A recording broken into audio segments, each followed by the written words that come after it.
quiero plantear un poco qué ha sido esto de la transición, porque en el fondo es la madre de todas las cuestiones y de todos los conflictos. Se ha planteado en las dos intervenciones que me han precedido, es a lo que yo he dedicado los últimos 20 años de mi vida académica, y creo que la realidad cotidiana nos demuestra que cada vez que tenemos un conflicto, una crisis, un problema, pues todos vamos a la transición, ¿no? La transición es el momento fundante de la España actual, ¿no? No es un momento como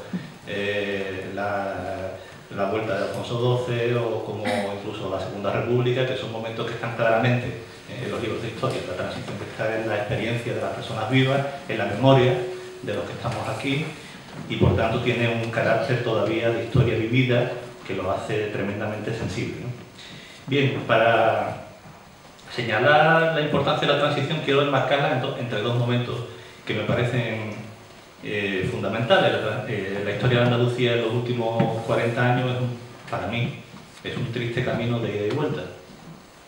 De ida desde un franquismo en el que Andalucía estuvo lastrada por su desarrollo, la dependencia, la emigración, el latifundismo, el caciquismo, el analfabetismo, la marginación y otras tantas lacras que expresan una trayectoria muy larga en que dentro del espacio peninsular Andalucía ocupó un papel dependiente durante los dos últimos siglos. En otro momento es la España actual, más inmediata, es la crisis económica, devenida crisis del sistema del régimen de la transición, lo que yo he denominado los trabajos que he hecho la segunda restauración. Creo que no es ninguna brutal, ¿no? Por supuesto que realmente ha habido una restauración monárquica que tiene muchas analogías con la primera restauración que se dio en 1874-75. No voy a detenerme mucho en ello, pero bueno, la referencia creo que es importante para entender el sistema en el que nos encontramos. Y esta crisis sistémica del régimen de la transición ha hecho que salgan a la luz las miserias que también en Andalucía el ejercicio del poder por parte de un bloque económico y político muy sólido, hegemónico en estos años, había provocado o consentido.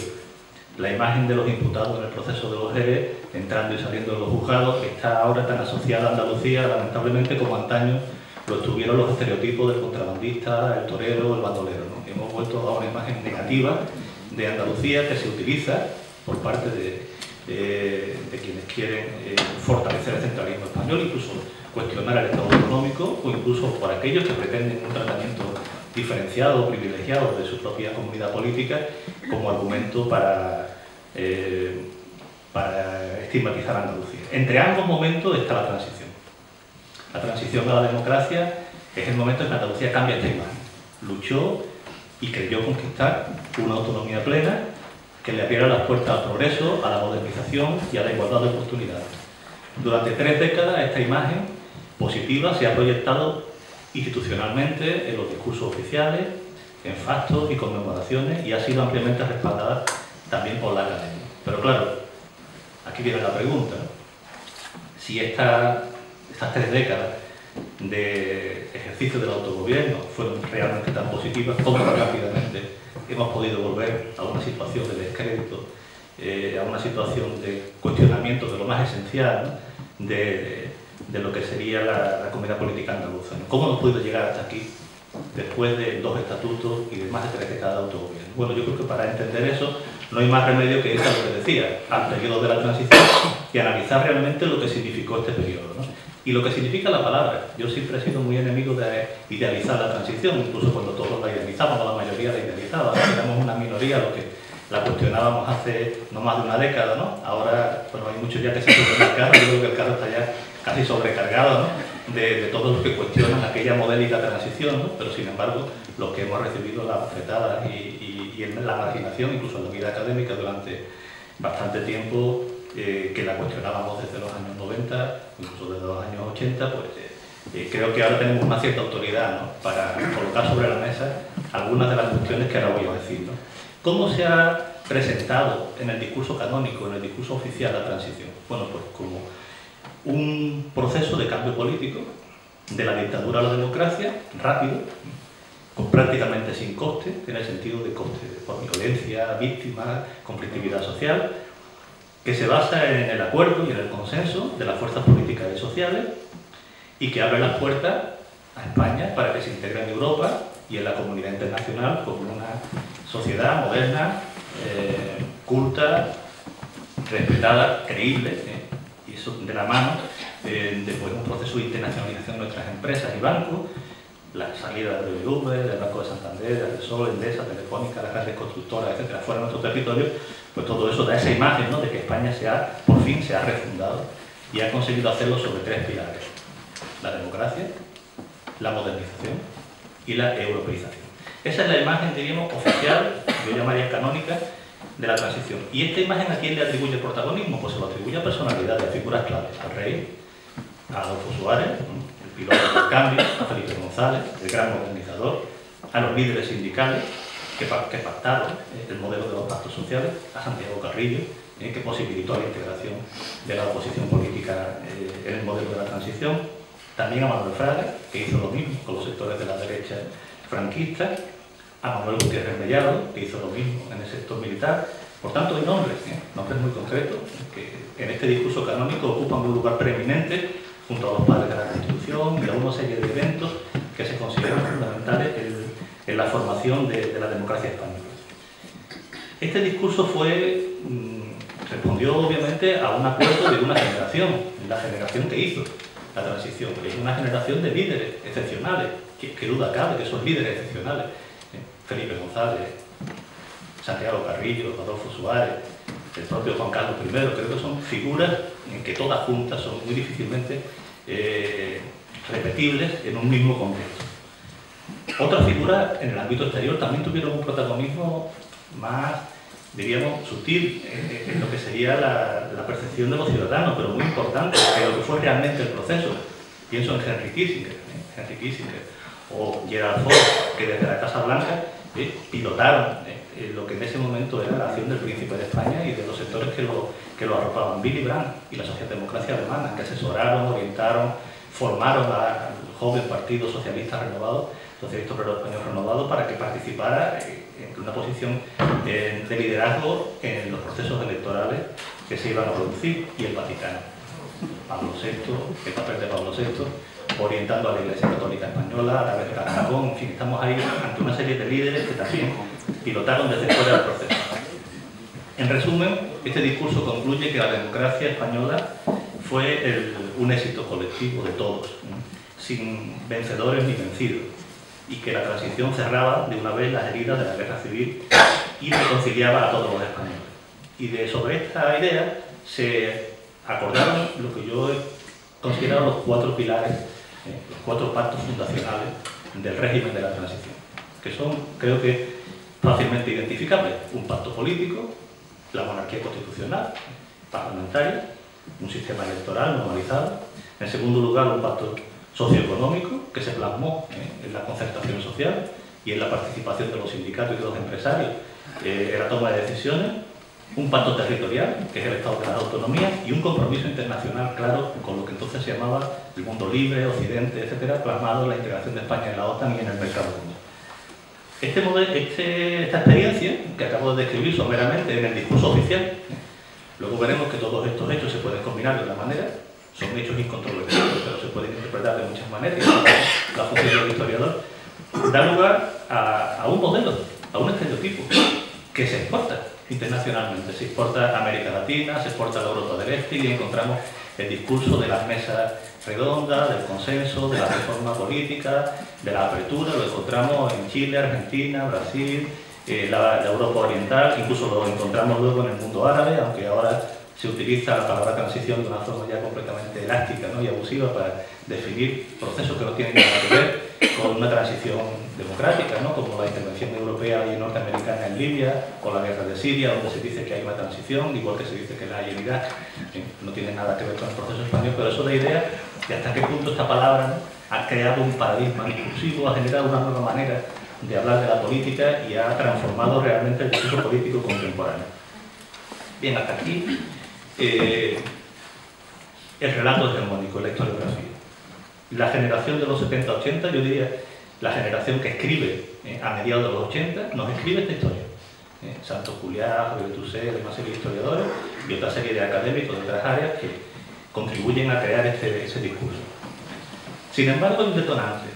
la crisis económica de 2007 que hace que se cuestionen muchos de estos planteamientos. La crisis económica que tiene derivas institucionales, culturales y finalmente deriva hacia una crisis todavía abierta en los 4 pilares que acabo de señalar. Una crisis política de cuestiones del sistema político, cuestiona el bipartidismo, cuestiona la monarquía, cuestiona la relación entre los empresarios, los sindicatos y el poder político, cuestiona el pacto territorial, cuestiona el modelo autonómico y también cuestiona la participación de España en los ámbitos internacionales y la credibilidad que España puede tener en estos ámbitos y la que estos ámbitos tienen entre la ciudadanía española, ¿no? Que yo creo que también a raíz de la crisis pues la Unión Europea, etcétera, pues han perdido bastante credibilidad ante los ciudadanos, no solo en España, sino en todos los países periféricos que se están viendo afectados por las políticas que se están arbitrando desde la Unión Europea. Bien, el detonante, por tanto, de la crisis económica va arropado por escándalos de corrupción en la clase política y en la familia real, que incluso han provocado la abdicación del monarca, fragilidad de las estructuras económicas. Se ve claro que el modelo de desarrollo es un modelo fallido, especulativo, basado en la construcción, en el turismo, en la especulación financiera. Y aquí me voy a centrar mucho en Andalucía, porque Andalucía es paradigma de gran parte de lo que estamos diciendo aquí, ¿no? Negocio fácil, apropiación de las ayudas europeas por tramas mafiosas, etc. Corrupción de los sindicatos, apropiación de fondos para desempleados, enriquecimiento ilícito de sus líderes, connivencia con tramas especuladoras de cajas de ahorro, de los consejos de administración. Bueno, esto lo tenía escrito antes de que saliera la tarjeta de Caja Madrid, pero bueno, es una cosa que todos más o menos podíamos identificar, ¿no? Un descrédito total ante la ciudadanía por parte de quienes teóricamente representan a la capa más dinámica de esta, que son los trabajadores. Y por otra parte, corrupción empresarial. Pocos países tienen al presidente de la Confederación de Empresarios en la cárcel, o han visto cómo se indultaba en el último momento, en el gobierno de Zapatero, al consejero delegado del banco más importante de España, el Banco de Santander, o conocen la trama Gürtel, los negocios de las constructoras con sobrecoste en la administración, obras faraónicas, deficientes, pero pagadas a estas grandes constructoras con fondos europeos, concesiones fraudulentas, etc. Es decir, políticos, empresarios, sindicalistas, la Casa Real, todos han perdido prestigio, el prestigio que se le atribuyó en esos años 80 cuando se fabricó esta mitología de los líderes, de los artífices, de los pilotos, de los arquitectos de esa modélica transición. La investigación sobre las causas de la crisis produce una serie de conclusiones que son la segunda parte de la intervención. Yo creo que revelan claramente algunas cuestiones importantes, no solo relativas a todo lo que he dicho, que más o menos todos lo conocemos, pero lo he querido decir para que vayamos teniendo una idea de contexto, ¿no? De en qué problema estamos asentados. Pero hay un factor que a veces no se valora y creo que es muy importante, que es el efecto no plenamente positivo que ha tenido para España la integración en Europa, al menos en este modelo de Europa. Sé que esto es políticamente incorrecto y que normalmente cuando uno dice esto pues ya está autoexcluido de cualquier debate porque está fuera, ¿no?, del discurso dominante y parece que, bueno, automáticamente te dice, bueno, pero tú quieres ser Marruecos, ya yo conozco todo ese itinerario porque muchas veces lo he sufrido, ¿no? Pero no quiero plantear una alternativa, quiero identificar los problemas. No quiero decir que la alternativa sea salir corriendo, etcétera, sino simplemente saber que la entrada en Europa no ha sido la gran panacea que en el discurso hegemónico se transmitió. ¿Y eso por qué? Porque España tuvo que pagar un gran coste por esa entrada.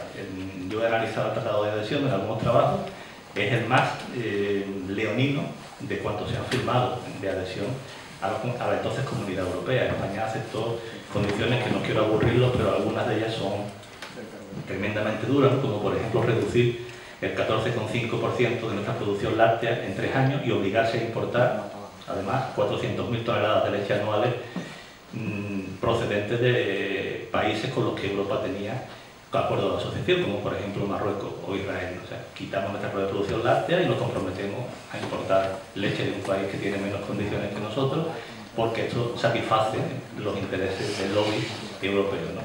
Bueno, así podemos ver muchísimas otras cosas en relación a todo lo que tenemos en la mente, con el olivo, etcétera, ¿no? Nuestros cupos, ¿no?, de la producción de aceite, pues terminan provocando que Italia compre el aceite, etiquete el aceite y le saque la plusvalía al aceite que nosotros producimos, pero nosotros lo producimos hasta el tope que se nos permite. De eso podríamos estar aquí hablando durante horas, ¿no? Esa fue una de las cuestiones que hizo que Andalucía se fuera derivando cada vez más hacia lo que ha sido un modelo de terciarización y de dependencia del turismo, dependencia excesiva del turismo. Creo que el atractivo era grande, ¿no? Andalucía sería la California de Europa, ¿no? Claro, California es muy atractiva, aquí se hacían películas, el Spaghetti Western en Almería, en fin, había una serie de analogías que igual pues podían ser sugerentes, ¿no? La Costa del Sol parecía ciertamente un modelo a exportar, hasta que se convirtió en una muralla de ladrillo especulativo, ¿no? Pero inicialmente pues todo esto tenía un atractivo. A cambio, Europa, ¿qué hizo a cambio de este desmantelamiento del tejido productivo español y andaluz especialmente? Pues inyectar dinero a través de los fondos FEDER, los fondos de cohesión, crear infraestructura, y eso se percibe muy claramente por el ciudadano. Pero eso es el espejismo de la modernización, es un espejismo, igual que el teléfono móvil, el tener 14 elementos electrónicos para los chicos, es un espejismo de modernización. La modernización verdadera, la que te da autonomía, la que te da capacidad de tomar decisiones, no se ha producido, al revés. Los índices que tenemos en el ámbito de la escolarización, el abandono escolar, en la fase de integración en el empleo, el ranking de las universidades, donde nuestras universidades están muy mal posicionadas, etcétera, etcétera, demuestra que realmente Andalucía no se ha beneficiado, como parece, de esa modernización tecnológica, ¿no? Por decir algo que a veces no se señala, Europa tiene mucha culpa del modelo que acabo de describir para Andalucía y para España. ¿Por qué? Porque no ha habido controles. No ha habido controles y Europa lo controla todo. ¿Por qué no ha habido controles? Bueno, es una pregunta que dejo ahí, ¿no?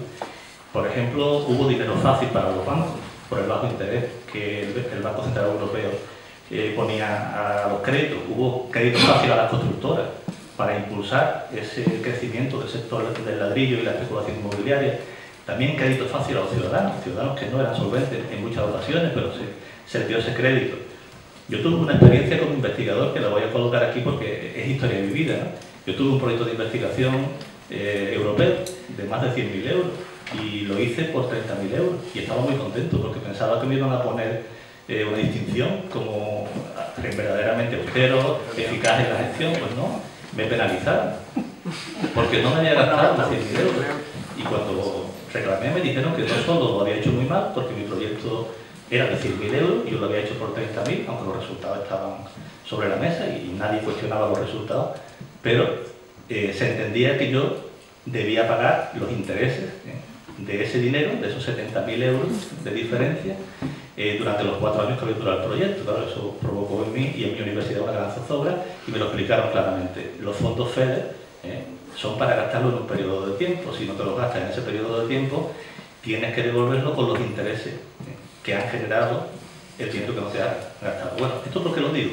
Yo no quiero defender a quienes han construido aeropuertos que no tienen aviones o autopistas por las que nadie transita o grandes obras faraónicas, ¿no? Pero yo estuve a punto de comprar ordenadores a todo mi grupo de investigación, incluso hacer viajes por todo el mundo para gastarme los 70.000 euros que me sobraban ante el temor de tener que pagar la multa que la Unión Europea me ponía. No lo hice finalmente y por ahora me he librado de aquello, de 70.000 euros, ¿no? Pero creo que fui el único de mi universidad que devolvió el dinero. Esto se llama fomentar la corrupción, de una manera sutil. ¿Por qué Europa fomenta la corrupción? Eso luego no es muy largo, ¿no? Pero podría decir que se hizo lo mismo en Grecia y en Portugal. Este tipo de políticas, los países del sur que recibieron ayuda con estas condiciones. Condiciones que claramente afectaron a estas tramas que se han ido generando. Bueno, voy acabando para no extenderme demasiado. Antes de 2007, por tanto, yo creo que ya había indicadores bien claros de que el sistema no funcionaba, ni en España ni en Andalucía. Desequilibrio estructural, terciarización, precarización, falta de formación de los recursos